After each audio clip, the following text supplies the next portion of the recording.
How's it going, everyone? Today I'm making a quick video. Well, it's not really a quick video. It's gonna be a long video.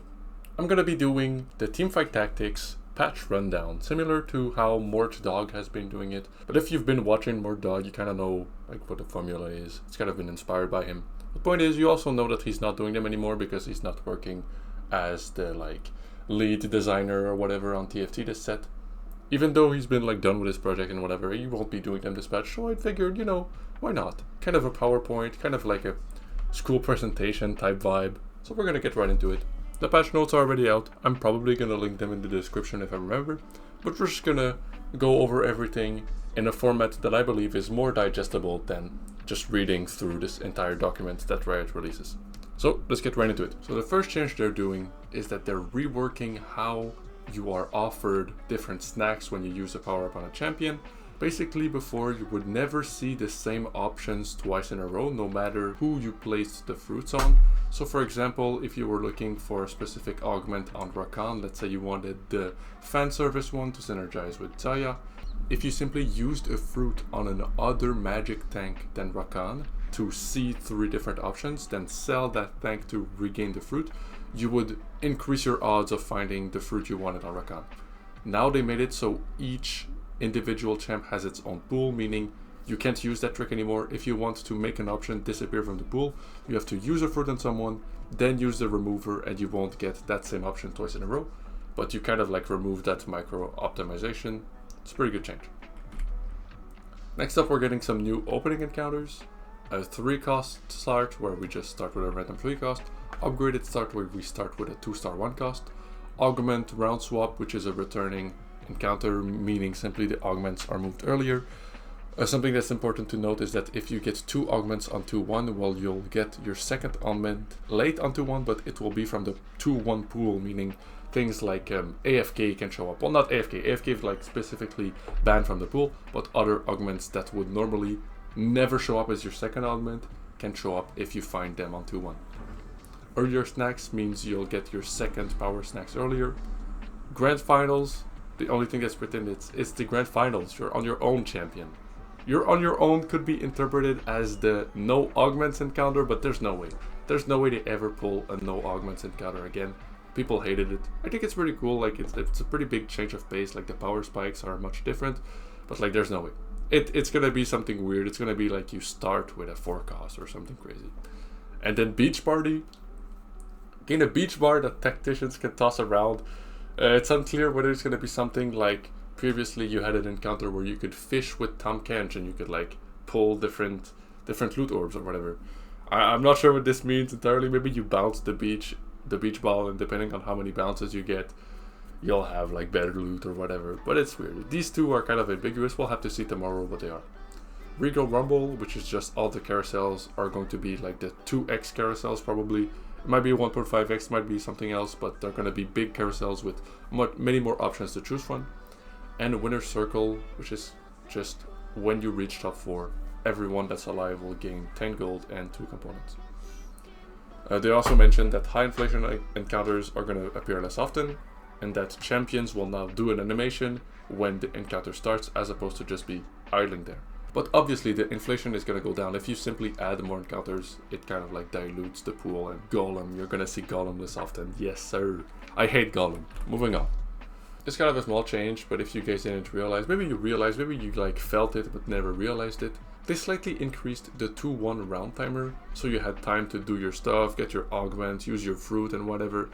But it started to become a little slow. You have almost no gold, on 3-1, 4-1, 3-2, 4-2, where you get your augments, or you just get done with the PvE round. Having a lot of time is important, but on 2-1 it was just so people could figure out their fruits, have a little bit of time to read the power snacks, but they're reverting it back to 50 seconds, so the game just go by a little bit faster. A slight change as well to the 3-star 5 costs.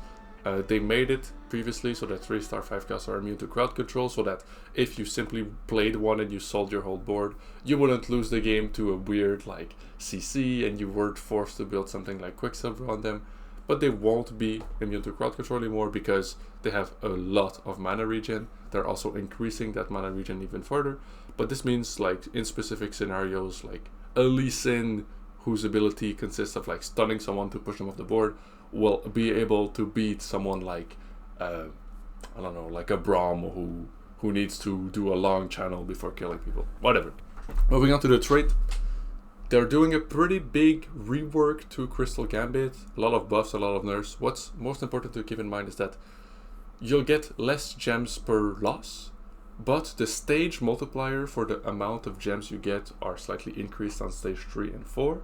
Additionally, there's only 3 rounds in between each cash out as opposed to 4, meaning your cash outs on like your first and second cash out will be slightly less. But it also means that it will be a lot easier to do 2 double downs, whereas before you pretty much were obligated to either win the entirety of stage 2 to get a double down, or have an augment that provided you health regen or HP. So now going for 2 double downs is a bit more feasible. You'll have a bit more options for your cash out, right? You'll be able to do 1 double down to get 6 rounds of like accumulation, or 2 double downs to get 9 rounds, or maybe even 3 double down to get 12. So you have a bit more agency to choose when you want to start going like for the strong Crystal Gambit 5, where you go for kill thresholds as opposed to going for lose streaks. Speaking of which, kill thresholds are all slightly going down. Instead of being multiples of 5, they're now 4, 8, 12, 16, and 22 for the final cash out. The Flicker Blade cash out is now a lucky item chest and 10 gold, which is slightly worse because Flicker Blade is a really good item, especially on Ash.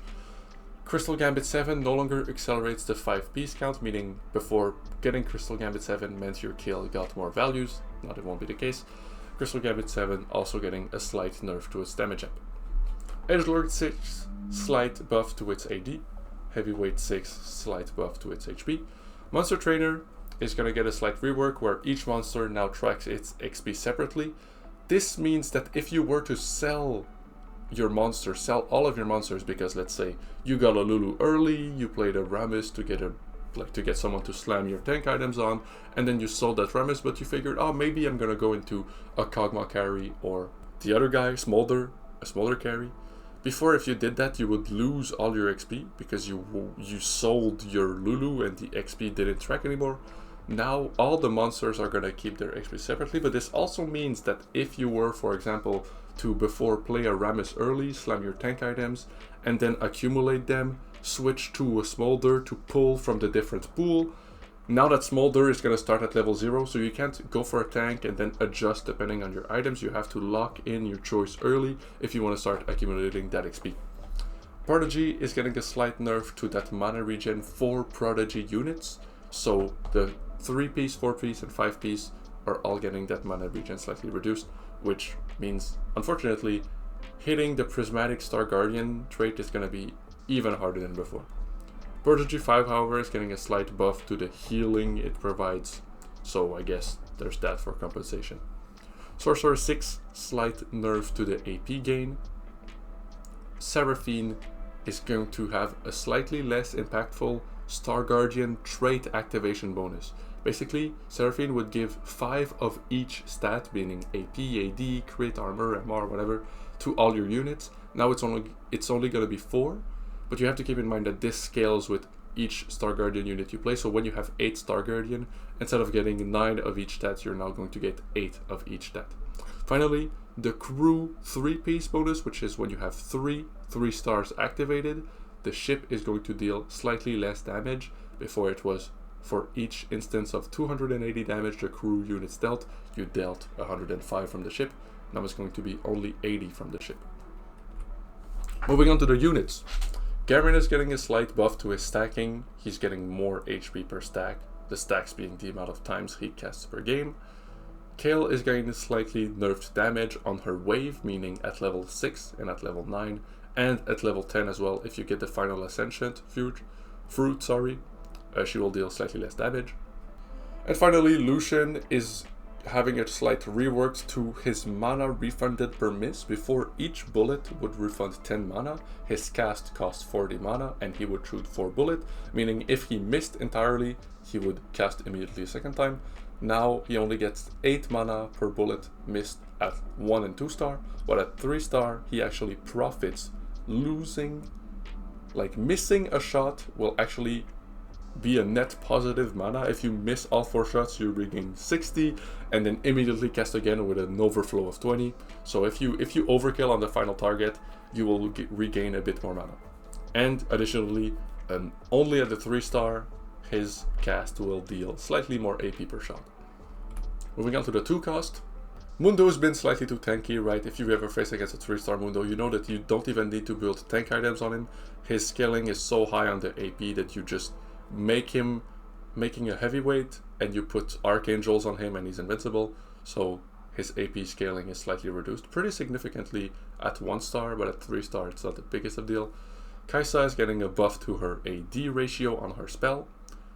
Katarina is getting slightly less AP ratio on her spell, and additionally, if there's no target in range when she needs to cast, before she would go to the lowest health target on the board, now she goes to whoever she's currently walking towards. Something you could do with Katarina is get her stuck in the corner, like using units to jail her in, and use passive mana regen from something like whatever mana regen item you want to put on her, who cares? You put mana regen on her, and she gets her first cast to immediately teleport on the backline, which was extremely powerful, but now she's just going to not be able to do that anymore. If you just built mana regen, stuck a Katarina in the corner, she just immediately jumped to the lowest percent health target on the board, which was always one of the backline units. It was too strong, and was kind of unintended.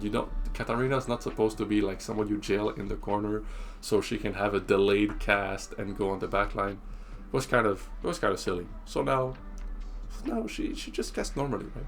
A lot of units, well, not a lot of units, quite a few units are gonna have that change where they'll now walk towards their nearest unit, and when they cast, if they're jailed in a corner or they're unable to reach anyone, they'll attack whoever they were walking towards, as opposed to the targeting how it worked previously. So next up, Kabuko, slightly shorter stun, and units that were previously able to ignore. It was weird, right? Kabuko's spell is technically on knockup, and in League, knockups work differently from other abilities when it comes to tenacity on them. So Kabuko was able to ignore CC immunity because he had a knockup. Now that's no longer the case. If you build CC immunity, you will be able to avoid the knockup, even though technically in League you wouldn't be able to build tenacity against a knockup. Whatever. Gangplank, pretty significant nerf to Gangplank, right? Gangplanks dealt well too much damage. Like a Gangplank 3 just won you the game, so pretty significant nerf to his spell damage. Additionally, his spell will always shoot the lowest health target within 2 hexes, as opposed to scaling with his range, meaning previously you would build like any range extending item on him or stretchy arms as the fruit power up, and he would just hit the tank 4 times and shoot someone in the backline, one-shot him because he has 875% AD scaling. You'd build AD, he'd do like a 3000 crit shot on a backline, and he'd print so much gold. It was kind of crazy. Now he's going to be kind of stuck on these front lines, still trying to execute the lowest health target, but he won't be able to just snipe a backline at full health to kill it immediately. Once again, if there are no valid targets, fires at the current target, meaning the target he's currently walking towards. Final nerf for the 2-cost, or final change for the 2-cost, is Rakan, who's going to have his mana increased slightly. Rakan was like, you could kind of feel it. When you had a Rakan alone who would just cast over and over and over, and you'd shoot him and you'd give him mana and he'd just cast, it was very hard to kill, especially if he kind of jumps on one of your backlines and your backline is forced to just duel him, you could say. Rakan would just kind of get stuck there forever. So just his initial cast isn't nerfed, his initial mana isn't nerfed, but after casting, he will require 10 more mana per cast for the rest of the game. Moving on to the 3-cost, Darius is getting a slight buff, which I don't know, I feel is kind of surprising considering Darius was like, when you get your items on your Darius, you get your Darius too early, or you get your Darius 3, he kills everyone, but still Darius is getting a slight buff. Kog'Maw's getting a slight buff of attack speed per cast when it comes to his level 15 and level 30 evolution for his monster trainer trait, and his on-hit damage for AP is going up slightly. Rammus' shield is also going up slightly, and when there's a tie, because Rammus is trying to hit the largest clump of units, when there's a tie between a far location with a large clump of units and a close location, he will choose the close location, meaning he will take slightly longer to reach the backline, whereas before, if you could like hit the 2 carries in the back plus 1 tank plus maybe a Gwen on the second row, Rammus would immediately jump to the back line. It was kind of crazy to deal with. Now he's going to remain in the front line longer. A mana buff for Senna. Senna's has like the same duration for like that first spell. Instead of needing 60 mana to cast that first spell, you also need 60 because you reduce the max mana, and then all other casts will cost 60 as opposed to all other casts costing 75 previously. Now finally we're moving on to the last change for the 3 cost, which is Ziggs passive damage. I said before when I talked about Kog'Maw how I would talk about this more with Ziggs. Basically with both Ziggs and Kog'Maw, they get bonus magic damage on hit scaling with their AP, but they also like have their AD, their base AD scaling that damage. The AP scaling was low enough so that building an Infinity Edge on a magic marksman was actually better than a Jeweled Gauntlet for the auto attacks. Obviously, the Jeweled Gauntlet provides AP, which is good for the casts, but you already want one Jeweled Gauntlet for your Rage Blade, maybe you want another one for another Rage Blade, or maybe you want a Hextech Gunblade, or maybe you want whatever other item, a Rabadon, an Archangel. Basically, you need a lot of rods, and if you also want spell crit, you sometimes don't have that third rod, and you have a lot of extra swords when playing these comp. So building an Infinity Edge on these units, let's take Ziggs for example. Ziggs' basic attack damage is his AD plus a multiplier scaling with his AP, but it's 100% scaling on his AD, so when you build 35 AD, that's plus 35 damage on his auto attack. But if you look at previously a 2-star Ziggs, which you give 35 AP, would only gain 63% of that AP, so that auto attack would only deal maybe 18 more damage, as opposed to 35 more damage when you're building Infinity Edge. So they're increasing that AP scaling so that building AP is better than building AD. It was really weird that you would build Infinity Edge on Ziggs as opposed to Jeweled Gauntlet, but surprisingly there weren't that many people who figured that out. But like, yeah, if you look at the stats, like it's just so much stronger to build 80 items on these champs. So now we're kind of like equalizing where building AP is better. But if you don't have the choice because you don't have that final rod, building an 80 item is still fine. It just, you know, you're kind of being pushed toward that AP, especially for like a 3-star Ziggs, where that's 35 AP for the Jeweled Gauntlet becomes like 40 damage per attack, as opposed to if you build an Infinity Edge, you only get that 35 damage per attack. So that's it for the 3 cost. Let's move on to the 4 cost. The 4 cost, sorry. Ash is getting slightly more damage per arrow. Ash has been like kind of like underwhelming. When you get Crystal Gambit 7, that damage amp really carries Ash. When you get Crystal Gambit 5, because you pulled an Ash early, because she's a duelist, you get those duelist emblems for the Crystal Gambit cash out. She kind of does a lot of damage, but her damage scaling is still fairly low. When she gets stuck on a tank, she gets stuck there for a while. So a slight buff to her spell. Jarvan is getting like a slight bug fix, where before he would break his mana lock when his shield broke, meaning he casts, he gains a shield, he leaps, he stuns. If he took a lot of damage early, he got a shield, his shield broke, he leaped, he stunned, and he'd immediately cast again because he was gaining a lot of mana during that animation. Now he has to wait until the entire spell is over to on the mana lock himself. Jinx apparently was kind of bugged. She's supposed to have kind of this implemented Rage Blade where she gains attack speed passively, scaling with her AP and her star level, but before it didn't work properly, so she had a lot less attack speed than she should have. So now she's gonna hopefully be a little bit stronger because she gets more attack speed. Volibear, slight buff to his base AD as well as his slam damage. The slam damage meaning the spell as well as the retargeting. Whenever Volibear finds a new target, he slams to the target. But the bonus slam damage AD scaling is gonna go down, because if you build something like an artifact that made it so all your attacks are random, you just slam on every other attack. It's kind of a cool synergy, right? It's kind of cool to see Volibear slam and then slam and then slam and then slam, but like building an artifact on Volibear and increasing his effective like strength by 2.5x was a lot too strong. That wasn't the intended purpose. The intended purpose of that slam was to make it so when you reach a new target, you kind of get like a chunk of damage. But making it so building a specific item on Volibear makes him 2.5 times stronger was a bit too much. So he's still very good with that artifact, but not quite as good as before. When we go to the 5 cost, Braum is getting a bit more scaling on his ability. Additionally, when you lose, you spend 100% of your power fans to save your HP, meaning you protect more HP, so it's kind of a small buff.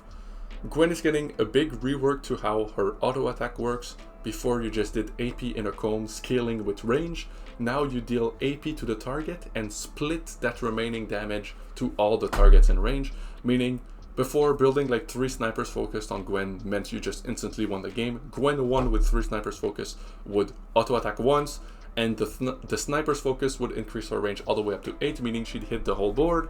And additionally, sniper's focus provides damage amp per hex in between you and the target, so that 30 AP per auto attack would become like 100, like you had like 300 AP and you have like 80 damage amp, so all your auto attacks deal like 300 damage to the backlines, and then you spell crit and then you cast your spell, and Gwen is way too strong. Gwen is way too strong, sorry. But yeah. Now that AP damage is being split with everyone, even though it's a bigger number than the base, it's split, so as long as you hit 2 or more targets, you're dealing less damage. Technically it's a buff when you're in that final 1v1, technically, but like yeah, it's a nerf overall. And finally, Seraphine is getting buffed to her AP scaling on her 1 and 2 star. There's no 3 star because Seraphine 3 star, instead of dealing damage, she just shoots her orb, and whoever is hit is transformed into a friendly unit. So that's like the 3 star special for Seraphine, so you don't need to increase her damage. Her power of friendship self-multiplier is slightly higher, so that she deals similar damage despite providing less value for the Star Guardian trait. As we saw earlier, Seraphine now provides 4 of each stat for the Star Guardian trait as opposed to 5 of each stat. And additionally, if Seraphine dies mid-cast, she will shoot that kind of like partial ball as opposed to not doing anything and having that ball fully disappear. So, you know, it was kind of frustrating to get a Seraphine channeling for 4 seconds and dying just before the cast happened. You'd lose all that damage. Now she's gonna shoot her orb. If she dies very early, it won't do that much damage, but if she dies right before that cast was supposed to happen, it's gonna deal like 99% of the damage. That's it for the units. We're gonna move on to the augments now. Backup Dancer is gonna provide less attack speed. Bronze for Life 1 and 2 provide less damage amp. Chaotic Evolution provides less durability, AP, and AD. The Deadlier Blades and Deadlier Caps, which is the Rabadon and Death Blade scaling augments, now require less takedown to scale. It's 4 takedowns instead of 5 for the AD one, and 3 takedowns instead of 4 for the AP one. Double Trouble provides more stats to the unit copied. Give him the Chair Mundo augment, the one that makes him an AD carry, provides slightly more attack speed. He has slightly less mana, but his initial cast will be slightly delayed. All the gold Destiny, pretty much all the Destiny augments that provide a random augment and gold provide less gold. The Golden Quest Twisted Fate artifact provides a static shift instead of a Wit's End, which is a better artifact for Twisted Fate. Grand Slam, the Grand Slam artifact, the Grand Slam augment, sorry, provides attack speed for Lucador units. Pretty much every augment that also provided a unit will also provide a unit of a higher cost. Instead of getting a Gnarf, you will now get a Mundo. And that slam damage now scales with AD as opposed to base AD. So you scale with attack damage as opposed to base AD, so you will deal more damage. Knucklebuster Vi provides less loot and less loot orbs. Last second save heals significantly less, that's like a 25% nerf. 9 lives can no longer be given with Kingslayer. It was an extremely powerful synergy, right? You get 9 lives, you're at 9 HP, and then Kingslayer means you get 6 gold per game for the rest of the game. It was extremely powerful. And now the early losses for 9 lives provide slightly less rewards. It was slightly too powerful, you know. It didn't matter if you won or lost. The carousel priority is pretty much why you take it, and the 7th life and 8th life cash out are where you're supposed to really get that power. So yeah, slightly less reward for those early cash out. Power of Friendship provides less mana regen. It was kind of too much, right? 2 mana regen for all of your Star Guardian units is a lot. That's more than like Prodigy 3. But to compensate, Power of Friendship is getting slightly more armor and MR. So it's better on your tanks cast a little bit less, and your entire backline casts a bit less. Moving on, another Prismatic Destiny, less gold. Protagonist no longer grants a component anvil, which, you know, Protagonist is already super strong. Getting a 4-star unit with the hero augment is way too strong. It's way too strong. I think it's way too strong. But you no longer get a component anvil. Ring the Bell now is supposed to work properly. another Destiny, Silver Destiny, Silver Destiny Plus, Silver Destiny Plus Plus, all providing less gold. Slice of Life now ends after receiving 1 5 cost instead of 2 5 costs. Solo leveling, the one that makes it so you can only play 1 unit for stage 2, provides a lot less health. That's kind of a pretty significant health decrease. The Nico hero augment casts faster, the ability duration is faster. Story of 7, the 14 cash out provides less gold. Treasure Hunter has its chest removed for stage 6 and 7. For stage 4, instead of getting a random artifact, you get a random completed item, which is a pretty significant nerf. Stage 5, you no longer get a Tactician's Crown and no longer get a 2-star 5 cost, which once again, it's an extremely big nerf. Instead of getting an artifact handful, you get a random artifact. Once again, at least you get an artifact, but it's a pretty big nerf as well. And you get a Masterworks upgrade in 12 gold. You used to get a Masterworks upgrade in 12 gold, now you just get a random completed item and 5 gold. Treasure Hunt has been pretty powerful. You just play your game normally, and instead of rolling during the stage, you just wait until the PvE round is over, and then you roll 10 times and you get a massive cash out, so it's a pretty justified nerf. Finally, Trickster Treat is disabled. Unfortunate. Trickster Treat is really fun. Really fun as well to hit the... I keep mentioning the Star Guardian Prismatic because it's so hard to hit. Hitting Trickster's Treat, having more units on your board, meaning you could generate more mana, was really nice for that specific interaction, but they disabled it. Oh well, it is what it is. Okay, so when we look at Emblem augments, they reworked pretty much all of them so that they give an item more tuned to the comp you're playing. Before, the Bastion would give an even shroud, but when you play Bastion, you're usually playing AP, so you don't need that AD shred. You'd rather have a Crown Guard. As mentioned previously, instead of getting like a 2-cost unit, you get a 3-cost unit. Instead of getting a 1-cost unit, you get a 2-cost unit. So Xingtao becomes Swain, Garen becomes Rakan. The Grunsu's Raid Blade for Duelist becomes a Kraken Fury. The idea is that you already have a lot of attack speed from Duelist, so getting AD scaling is better than attack speed scaling. Kale becomes a Gangplank. Bloodthirster becomes a Head of Justice for Edgelords, which is slightly better for your damage dealers because Bloodthirster is better for units with a higher HP pool. You'd much rather have the Hand of Justice doubling your AD and AP if you're a damage dealer. Once again, Shen is now becoming a Yasuo. Now for the ones that provided 4 costs, so the one that you hit on stage 4, the final augment, the third augment that would give you a 4-cost unit, is now giving you a 3-cost unit. It was a bit too strong to get a 4-cost, so now Set becomes Udyr. Sterax becomes Spirit Visage. Once again, the idea is that with Juggernaut you want to scale, you want to stack that durability, so Spirit Visage is better. Aatrox becomes Mundo. Titans becomes Sterax, which is better for the Lucador cast. Having that AD is better for Lucadors. Prodigy, instead of getting a Yubi, you get Malzahar. Once again, 4-cost becomes 3-cost. Xante becomes Nico. Kennen becomes Nico. Oh, that's supposed to be green, sorry. Kennen becomes Nico if you hit it on stage 3. And Sniper Focused, you get a Caitlyn instead of a Jhin. Finally, for Sorcerer, instead of getting a blue buff, you get a Jeweled Gauntlet. I put that one as a nerf. I'm not quite sure what the implications of that one are going to be, but personally, if I have Sorcerer, I like getting mana regen because you already have a bunch of AP. I guess getting Spell Crit is also a % increase, which is pretty good, but getting blue buff means you cast a lot more often, and you already have a lot of AP, so I much prefer building things like Hextech Gunblades, or blue buffs, or the Spirit Visage, or whatever it's called. Not the Spirit Visage, the other one. The Adaptive Helm. I much prefer building those items on units that already have a lot of AP, but the % increase from getting a crit means you're not getting like diminishing return on that Jeweled Gauntlet, so it might be good enough. Lux becomes Ari, so yeah, once again, a 3-cost instead of a 2-cost. Nashor's Tooth becomes Spear Surgeon when you get the Soul Fighter crown.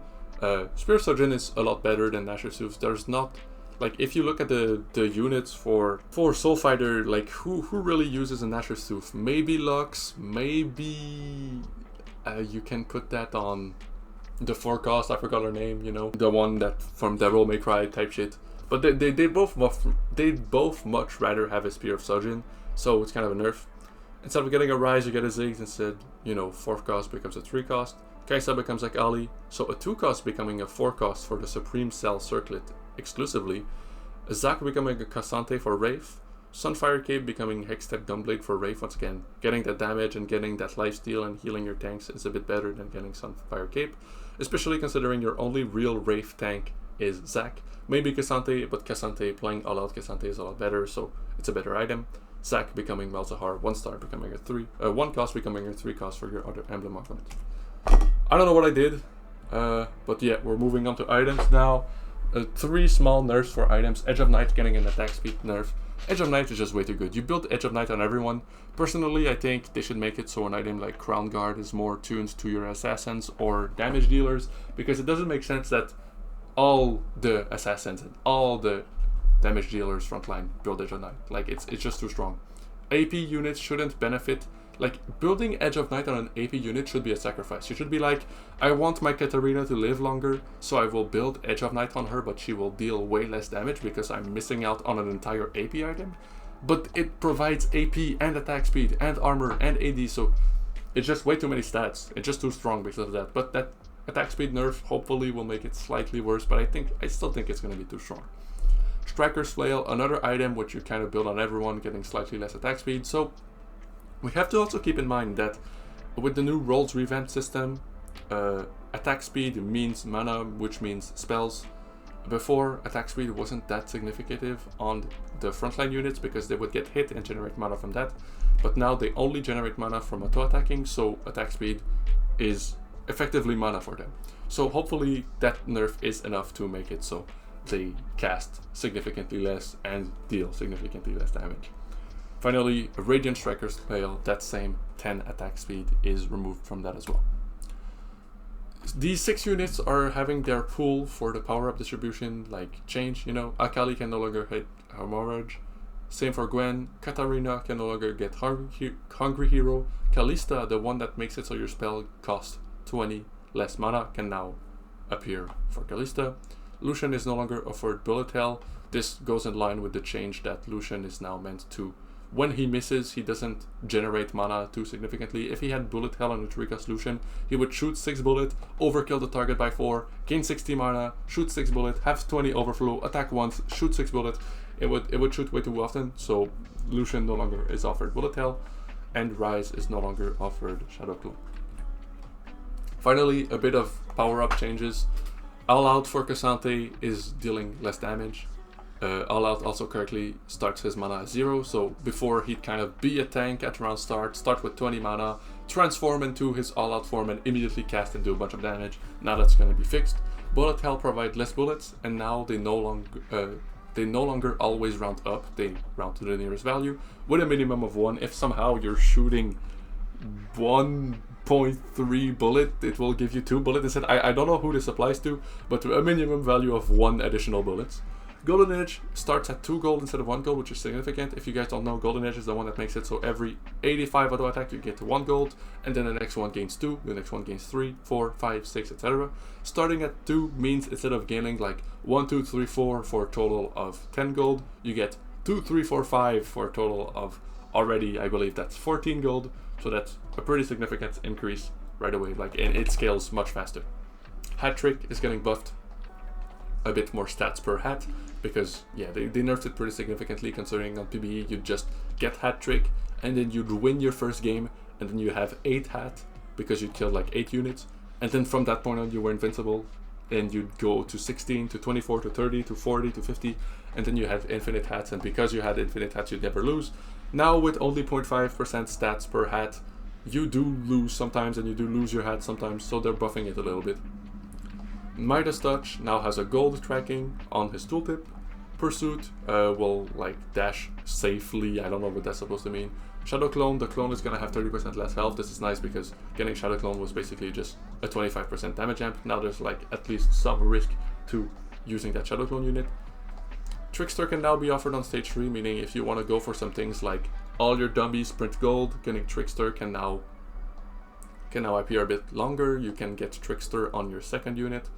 The Trickster damage amp, however, is going down because you're more likely to hit it. And finally, Unstoppable now only occurs on your current target's takedown. Whereas before you'd get Unstoppable, you'd dash to the entire frontline, stun all the tanks. And because you just hit all the tanks, you currently have like kill participation on all of them. So whenever any of them died, you'd immediately cast your Unstoppable again. And now you have to cast it from the target that you killed, whereas opposed to before it was just when anyone died. Are we at the end already? Yeah, we are. That's it. That's it for the power-ups. That's it for everything. I'm not sure how to like quit the PowerPoint from here, but that's it for the patch note. Thanks for watching, guys. I'll see you guys tomorrow. The patch note drops tomorrow. Depending on your time zone, it's like around, I guess, 24 hours after I release the video. Maybe earlier, maybe later. But yeah, thanks for watching, guys. Have a good day. Enjoy TFT. Enjoy TFT. It's a fun patch. There's a lot of shit to do. It's a fun patch.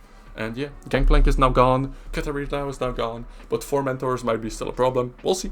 We'll see. Anyway, thanks guys for watching, and I'll see you guys next time. Bye bye.